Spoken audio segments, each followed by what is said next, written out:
Hello everyone and welcome back to another video on chasing the illusion. So as some of you may or may not know, when it comes to performing magic, I really hate performing for children. I'm not a kids magician at all. Everything that I do, I mean, just look at, you know, the tic tac out of the eye or the hook, for instance, right? They're not for kids. Like, you don't want kids going off afterwards and doing those tricks, because one, I'll get in trouble for it because I'll be like, oh yeah, the magician told me to do it when I didn't. And the second thing is, you know, they can get themselves hurt, which is probably the most important thing, and I should have said that first.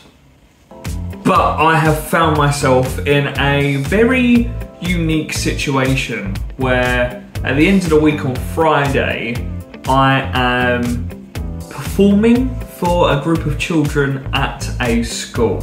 Now, for a bit of context, last year I did perform at the same school for a careers sort of thing. You know, you always see kids having career days and you get people who are always working in businesses or shops and things like that, and they can be really boring.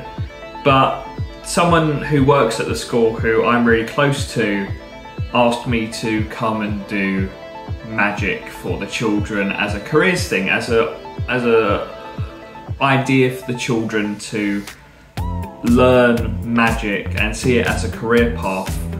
It doesn't have to be magic, but it's just something more creative. Instead of working in an office or working in shops, it's something more creative, and it allows kids to, you know, be creative, which I think all children should be. But like I said, I am really not one to do kids' magic tricks. So I just thought I would set up my computer, my laptop even, and just brainstorm some ideas. I'm going to do some research on kids' magic, maybe watch a couple of videos, get a couple of ideas to make my own creativity flow. See if I can do anything in that kind of sense. I might take some of the things I did last year for the Careers Festival and make it into a bigger thing for this one. But yeah, I'll see where we go, and I'll come back to you after it's done, I suppose. See you in a sec.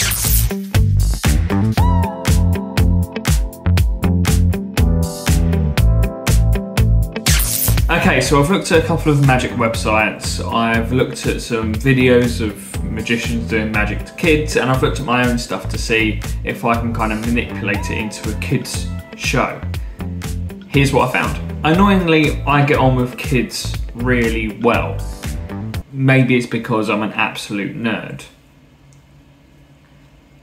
Who knows? But in essence, for the show that I'm going to do, I want it to be interactive, and I want to talk to the children, and I also kind of want to teach them some magic as well to allow them to be as creative as possible.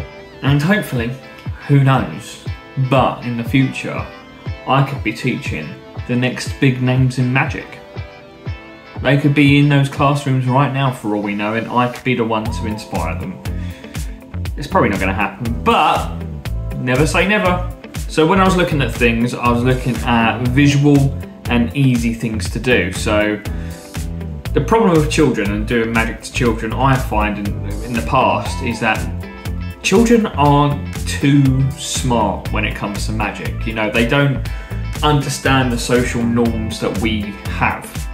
You know, if I'm making a ring disappear, right, for you, that's quite normal for me to put a ring in my hand when it's still in this one. But for children, they don't understand that putting a ring in one hand and moving it to the other is normal. So they'll look exactly where I don't want them to look. And you'll find that whenever you do magic to children is because they don't understand the norms that adults know. So, for instance, if I'm just doing a French drop, I want them to look in this hand, but they never actually saw it go in this hand. So they'll look exactly where I don't want it to be, in this hand. That's a French drop. So I've had to kind of think of visual, easy, not really sleight of handy tricks to do so they don't not enjoy the magic or give the game away. So the first one that came up for me was the Lego trick that I performed a couple of months ago now. And it's when the Lego, red bit of Lego goes up, moves it up visually. It's a visual trick, so it'll be perfect for the children, but also it requires next to no sleight of hand. And also, children recognise, or most children recognise what Lego is. You know, they've probably played with Lego themselves, so it'll be good to incorporate something that they already know into magic. That's my thought process anyway. Yes, pen through card. Again, it's very visual, uses no sleight of hand, so I thought that was perfect as well. Probably do like a card force kind of thing with one of the teachers. Who knows? This one I'm not so sure about. It's spoon bending, right? We've all seen people bending spoons with their minds. I've performed it many times and I love doing it whenever I go to restaurants and things. But the reason why I'm not so sure about it is because I don't really want kids going home and playing with cutlery and trying to bend it with their minds. I don't think the parents would enjoy it and I don't think the kids would enjoy it either. But again, it's quite visual. I don't know, I'm going to put it in the maybe pile. Next one is a book test of some kind. So this is one of the ones that I did during the careers thing last year. It worked really, really well. I got one of the teachers to pick a name out of the book or a word out of the book, whatever. And I managed to guess it. And the reason why it works really well is because I kind of pretended that I wasn't reading the teacher's mind, but it's that I memorized the entire book word for word, right? So it kind of inspired the children to read books more, and I think that's a really good way to teach children. You know, if you find a book that you really, really like and you're reading it, you can probably learn it word for word, and then you can kind of pretend to read minds, sort of thing. And that will kind of lead into, well, how I'm thinking it could lead into teaching a trick to children. Disappearing pencil or pen trick. Again, this one can be quite funny. You know, it's the classic one when it goes behind the ear and they can all see how it works. Again, can lead into teaching the children some sort of magic. Yeah, it's cool. Again, this is one that I did last year. The kids absolutely loved it. They found it really funny, especially when I was acting like I didn't know where it was, even though it was clearly in my ear. So I think I'll add that into the routine as well. And then last but not least, we have just a simple coin vanish or a ring vanish or something like that, kind of like the French drop that I just did for you guys. You know, but like I said, they probably know how that works anyway, so if I can incorporate into teaching that, you know, most people know what a French drop is anyway. Well, most people know what a French drop is, not children, so if I teach them a French drop, which is quite easy to teach, I think I did it on my channel already, I think that'll be quite cool and it will let the children go off and learn magic that isn't just a French drop. So now I need to incorporate all those things into a routine. I think I've got about half an hour and there's different sets of different groups of children are going to come over and prepare about a different half an hour. I've definitely got well worth of half an hour's worth of content, especially if I'm talking and interacting with the children, which is kind of what I want to be doing as well. So here's the kind of list that I came up with. So I want to start off with one of those visual tricks just to really hit the ground running, make the children aware of what is going on. So I think I'm going to go with the Lego one first, and I'm going to kind of teach it as if they're starting it off there. I'm a magician. Magic is all around us with all the objects around us, like Lego. Anyone seen a bit of Lego before? People have played with Lego. Cool. I want you to watch the red brick and watch it go up and up and up and up, and you know, it's visual. Again, children know what Lego is, so it'll be quite a good one for that one.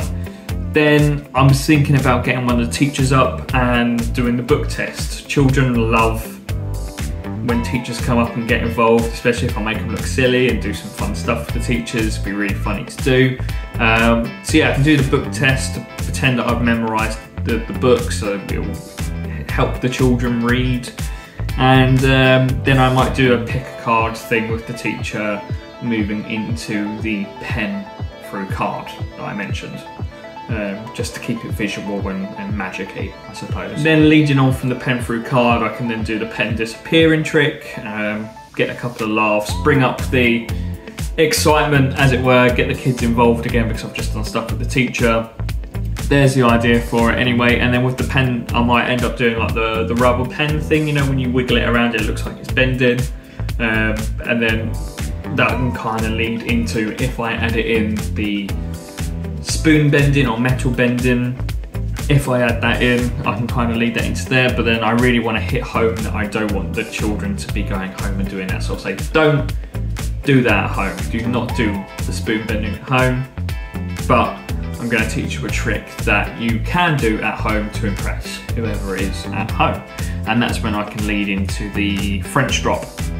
That's when I can lead into teaching the French drop to the children.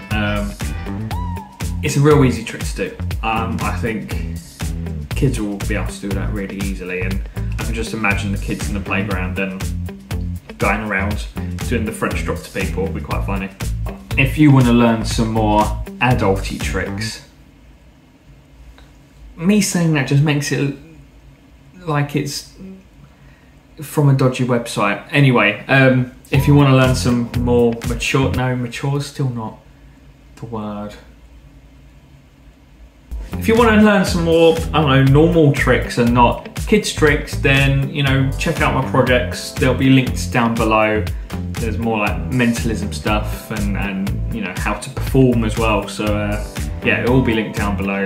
Check it out if you want to. So all that's left is for me to rehearse the tricks. I don't think I need to rehearse that much. Time myself to make sure I am within half an hour, especially with some talking in between. And I'll catch up with you guys after the show. Tell you guys how it went. See you soon. Hello everyone, today is Saturday, so the day after I was supposed to go into the school.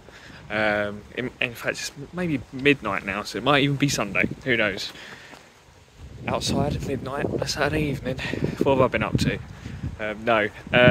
Supposed to go to the school. I went to the school, but the actual me doing magic to the kids didn't happen because I ended up going on a school trip with them. Me, in charge of kids, what's the worst that could happen, right? Oh god, it's so windy, you probably can't even hear what I'm saying. Oh well, I still did a couple of tricks to the kids, not the ones that I was planning to do to the children, but I still did some tricks. They loved it, they loved me. I was called Cheeky Chase because I was basically one of the kids. But I guess to end off this video and to say, do magic out of your comfort zone, do things, be more creative, because that's exactly what I did in this video. Although it didn't plan out the way I wanted it to, I still did something that I'm not used to doing. I thought outside of my box, and I think everyone should try to do that, even if you're not doing magic. If you're in the creative world, try to think outside the box. But that is the end of the video. Hope you enjoyed it. Subscribe to the channel if you haven't already, and check me out on Instagram, TikTok. You know what to do. You know what to do. Thanks so much for watching. See you in the next one. Bye.